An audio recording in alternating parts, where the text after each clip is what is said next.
அது ராட்சசர்களோட உணவு, மனிதர்கள் உணவு இல்ல. தெய்வங்களோட உணவும் கிடையவே கிடையாது. ராட்சசர்கள் உணவு மாமிசம், மனிதர்கள் உணவு சைவ வகைகள். தெய்வங்களோட உணவு வெறும் சுவாசம் தான், ஒன்லி காஸ்மிக் எனர்ஜி. அதாவது தியானம் என்ன செய்யும்னா அசைவ பிரியர்களை சைவ பிரியர்களாக்கும், சைவ பிரியர்களை சுவாச ஆகார பிரியர்களா மாற்றும். அப்படின்னா ராட்சசர்களை மனிதர்களா மாற்றும், மனிதர்களை தெய்வங்களா மாற்றும். தியானம் நமக்கு ஆத்மானா என்னன்னு புரிய வைக்குது, ஆத்மாவோட ஒரு அனுபவத்தை கொடுக்குது, ஆத்மா ஞானத்தை வரமா கொடுக்குது. அந்த ஞானம் கிடைச்சாதான் நம்ம கர்ம வினைகள் தீரும். தீய கர்மத்தோட பலன்கள் தான் வியாதிகள், செய்த பாவங்கள் தான் வியாதிகள். அதனால மை டியர் ஃப்ரெண்ட், தியானம்ங்கிறது சர்வரோக நிவாரணிங்கிறது தெரிஞ்சுக்கணும்.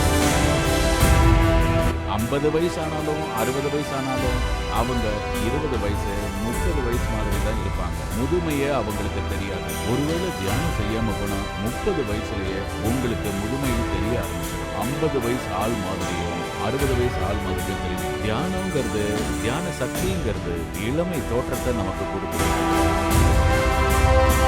பாவங்கள் இஸ் ஈக்குவல் டு நோய்கள்ங்கிறத நாம தெரிஞ்சுக்கணும். அதானே தவிர பாக்டீரியாவால, அந்த வைரஸால, காலநிலை மாற்றத்தால எல்லாம் நோய்கள் வராது. நாம கடவுள். இதை நாம சரீரம்னு நினைச்சா அதெல்லாம் வரும். இந்த சரீரத்துக்கு நாம இம்சைகள் கொடுத்துக்கிட்டே இருந்தா நிச்சயமா அது நம்மள அட்டாக் பண்ணும்.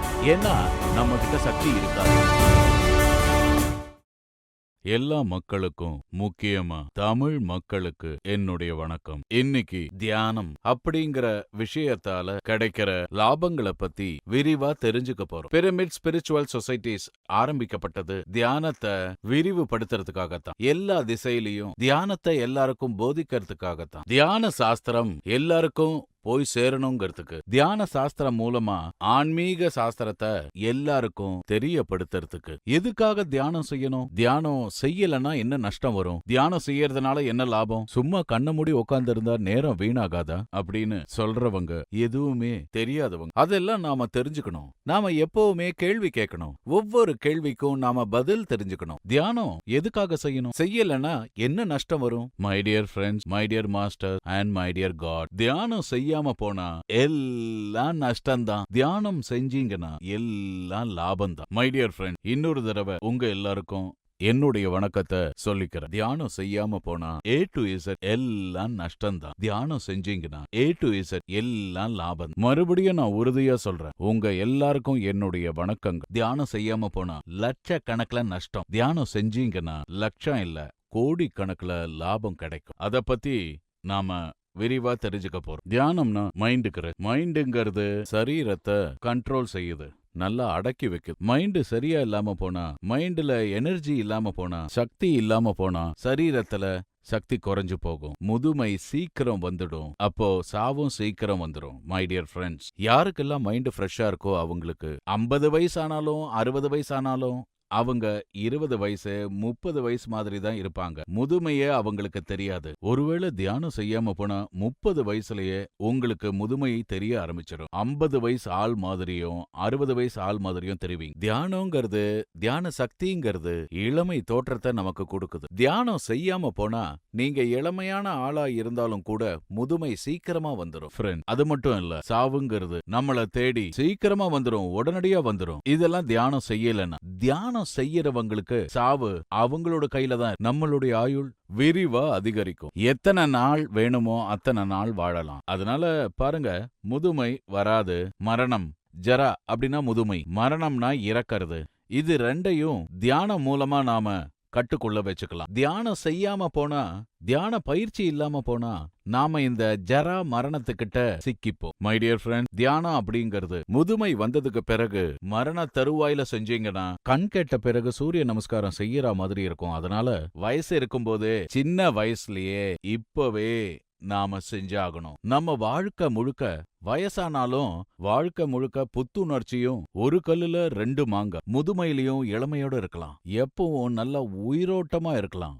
எப்பவும் திடமா உற்சாகத்தோட சுறுசுறுப்பா இருக்கலாம். முதுமையே தெரியாம இளைஞர்களை போல திடமா, நல்லா உறுதியா, உற்சாகமா, சந்தோஷமா வாழலாம் மை டியர் ஃப்ரெண்ட். அப்படி இல்லனா எதையோ இழந்தது போல, எதுக்குடா இந்த உயிர் இன்னும் இழுத்துக்கிட்டே இருக்குன்னு சாவு சீக்கிரம் வந்தா நல்லதுங்கிற மாதிரி இன்னும் நம்மள அந்த கடவுள் கூட்டிட்டு போகலைன்னு சொல்லிக்கிட்டு எப்போன்னு எழுதி வச்சிருக்கானோ இன்னும் நிறைய அனுபவிக்கணுமோன்னு இந்த மாதிரி டயலாக் எல்லாம் சொல்லிக்கிட்டு இருக்கணும். எங்கெல்லாம் தியானம் செய்யறாங்களோ அங்க வியாதிகள் இருக்காது, தலைவலி இருக்காது, அங்க வயித்து வலி இருக்காது, அங்க ஆஸ்துமா இருக்காது, அங்க டியூபர்குலோசிஸ் இருக்காது, அங்க கேன்சர் வராது, ஹார்ட் அட்டாக் வராது, பிபி வராது, எதுவும் வராது. தியானங்கிறது சகல ரோக நிவாரணி.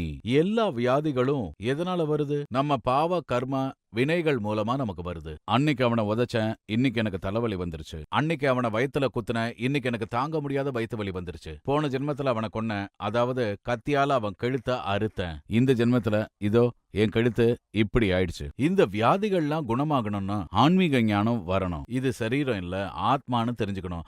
அப்பதான் இந்த வியாதிகள் குணமாகும். அந்த மருந்து தான் தியானம். தியானம் நமக்கு ஆத்மானா என்னன்னு புரிய வைக்குது, ஆத்மாவோட ஒரு அனுபவத்தை கொடுக்குது, ஆத்மா ஞானத்தை வரமா கொடுக்குது. அந்த ஞானம் கிடைச்சாதான் நம்ம கர்ம வினைகள் தீரும். தீய கர்மத்தோட பலன்கள் தான் வியாதிகள், செய்த பாவங்கள் தான் வியாதிகள். அதனால மை டியர் ஃப்ரெண்ட், தியானம்ங்கிறது சர்வரோக நிவாரணிங்கிறத தெரிஞ்சுக்குங்க. Very very important point. தலைவலியில இருந்து கேன்சர் வரைக்கும் அது இதுன்னு எதுவும் இல்ல.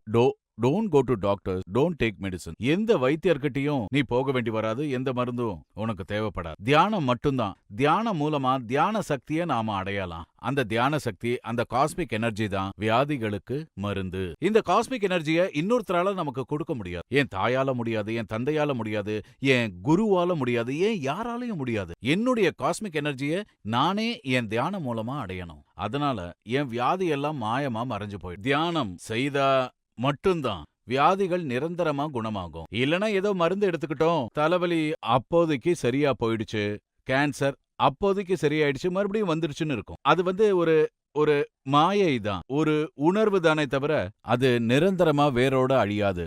அது நிரந்தர தீர்வு இல்ல. மறுபடி அது வந்துகிட்டே இருக்கும். நாமளும் டாக்டர் கிட்ட போய்கிட்டே தான் இருப்போம். மறுபடி நாம மருந்து சாப்பிடுவோம். மருந்து சாப்பிடும்போது குறையற மாதிரி இருக்கும், மறுபடியும் வந்துடும். அதனால my dear friends, no doctors and no medicine. Pyramid spiritual society மாஸ்டர்ஸும் தியானம் செய்யறவங்களும் வைத்தியர்களுக்கும் மருந்துகளுக்கும் பரம விரோதிகள். அதனால meditation is the only way. உங்களை யாரும் குணப்படுத்த மாட்டாங்க, உங்களை நீங்க தான் குணப்படுத்திக்கணும். பகவத்கீதையில கிருஷ்ணர் என்ன சொன்னாரு? உத்ரேத ஆத்மா ஆத்மானாம், நம்மள நாமளே காப்பாத்திக்கணும்னு.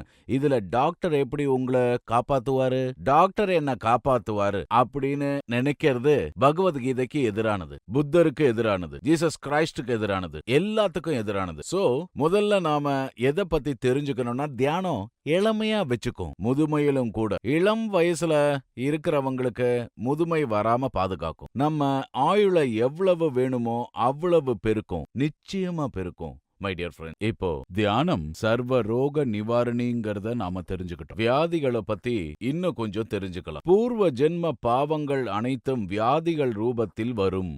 நாம போன ஜென்மத்துல செஞ்ச பாவங்களோட பலன்தான் இந்த ஜென்மத்துல நோய்களா வருது. சின்ன சின்ன தப்புகள் செஞ்சிருந்தா சின்ன சின்ன நோய்கள் வரும். பெரிய பெரிய பாவங்கள் செஞ்சிருந்தா பெரிய பெரிய நோய்கள் வரும். விதவிதமா பாவங்கள் செஞ்சிருந்தா விதவிதமான நோய்கள் வரும். பாவங்களே செய்யாம போனா நோய்களே வராது. பாவங்கள் இஸ் ஈக்குவல் டு நோய்கள்ங்கிறத நாம தெரிஞ்சுக்கணும். அதானே தவிர பாக்டீரியாவால, அந்த வைரஸால, காலநிலை மாற்றத்தால எல்லாம் நோய்கள் வராது. நாம கடவுள். இத நாம சரீரம்னு நினைச்சா அதெல்லாம் வரும். இந்த சரீரத்துக்கு நாம இம்சைகள் கொடுத்துக்கிட்டே இருந்தா நிச்சயமா அது நம்மள அட்டாக் பண்ணும்.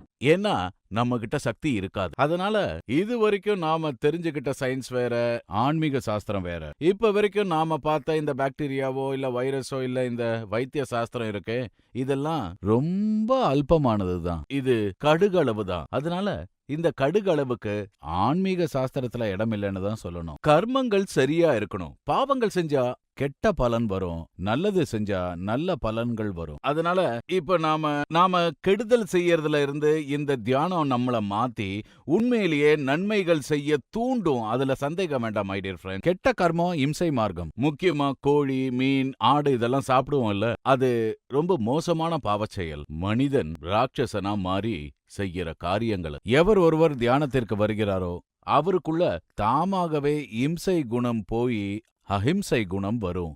மாம்சம் சாப்பிடுற எண்ணம் விலகி சைவ உணவு சாப்பிடுற எண்ணம் உருவாகும். மை டியர் ஃப்ரெண்ட்ஸ், மாமிச உணவுங்கிறது ரொம்பவும் மோசமானது, கேவலமானது. அது ராட்சசர்களோட உணவு, மனிதர்கள் உணவு இல்ல. தெய்வங்களோட உணவும் கிடையவே கிடையாது. ராட்சசர்கள் உணவு மாமிசம், மனிதர்கள் உணவு சைவ வகைகள். தெய்வங்களோட உணவு வெறும் சுவாசம்தான், ஒன்லி காஸ்மிக் எனர்ஜி. அதாவது தியானம் என்ன செய்யும்னா அசைவ பிரியர்களை சைவ பிரியர்களாக்கும், சைவ பிரியர்களை சுவாச ஆகார பிரியர்களா மாற்றும். அப்படின்னா ராட்சசர்களை மனிதர்களா மாத்தும், மனிதர்களை தெய்வங்களா மாத்தும்.